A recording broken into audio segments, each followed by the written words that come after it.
The warehouse stood deep in the woods like an industrial ghost, 15 miles from the nearest paved road. Built decades ago to support a mining and wood-cutting operation, the facility had long since fallen into quiet disuse, now operating at minimal capacity. Its few weekend workers came and went, hoping the paycheck outweighed the isolation. Jason, a man in his late 20s, picked up weekend shifts to make extra money. His regular job kept him busy during the week, but the warehouse paid just enough to justify the eerie commute through dark forest roads. It began the Pryors' Saturday night. At around 3:30 a.m., while loading parts near the bay doors, Jason heard his name. The voice came from outside the building, low and deliberate, as if spoken from behind a tree. He froze. The bay door was open halfway, letting in a wave of cold fog. He stepped to the edge and peered out, half expecting a prank. Nothing. Just the woods, still and oppressive. Then again. Closer this time. Jason slammed the bay door shut and locked it. He didn't tell anyone, and when his shift ended, he left the building without looking back.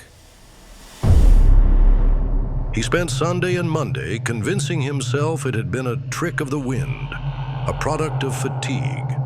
But the memory haunted him all week. When Friday rolled around, he made the familiar drive down the dark, winding dirt road. This time, 5 other workers were on site. The noise and company eased his nerves. Around 2 a.m., Jason stepped out to the back of the warehouse where another worker, Todd, was smoking a cigarette. Amongst small talk, Todd revealed that he had been taking a leak at the forest edge when he heard a voice calling his name from the darkness. It freaked him out, and he quickly returned inside. Todd only planned staying 2 more months and shared with Jason that he had a bad feeling about this place. Saturday night arrived. Jason left for work at 10:15 p.m., the forest road darker than usual. Wind pushed leaves across the path, and he kept catching glimpses of movement out of the corners of his eyes. When he arrived, only one other car sat in the lot. The surrounding area was pitch black. The warehouse looked like a lifeless metal carcass under the dim glow of a single overhead light. Jason cursed to himself and hurried across the lot.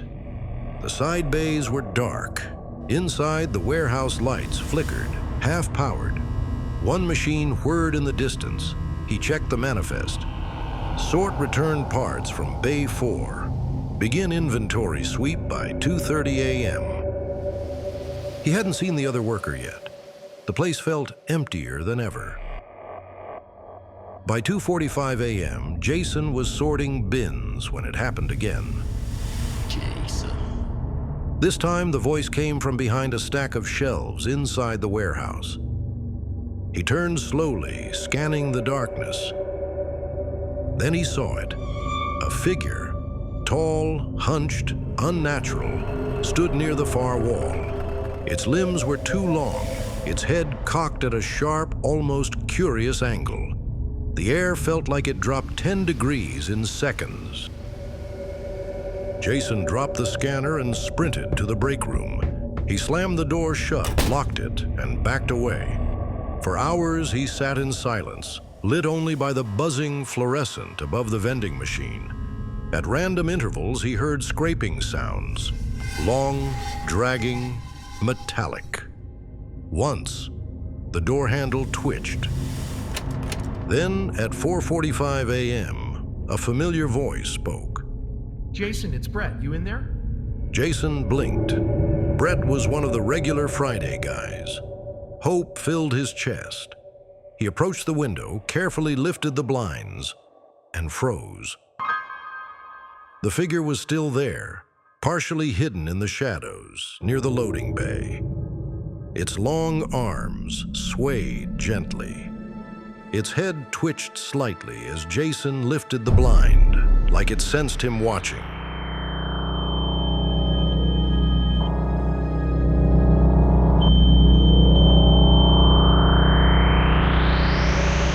The voice came again, distorted now. Jason, it's Brett. You in there? It didn't sound like Brett anymore. Jason backed into the corner of the break room and waited. At 6:01 a.m., the break room light blinked twice, then held steady. The building was quiet again. When Jason finally emerged, the warehouse was empty. No sign of the other car. No sign of the entity. Jason didn't return the following weekend, or the one after that. He became obsessed. He scoured local police reports, online forums, even asked around town. Nothing. The warehouse wasn't tied to any stories. It's like the warehouse didn't exist in the public consciousness. Finally, weeks later, he visited the local library.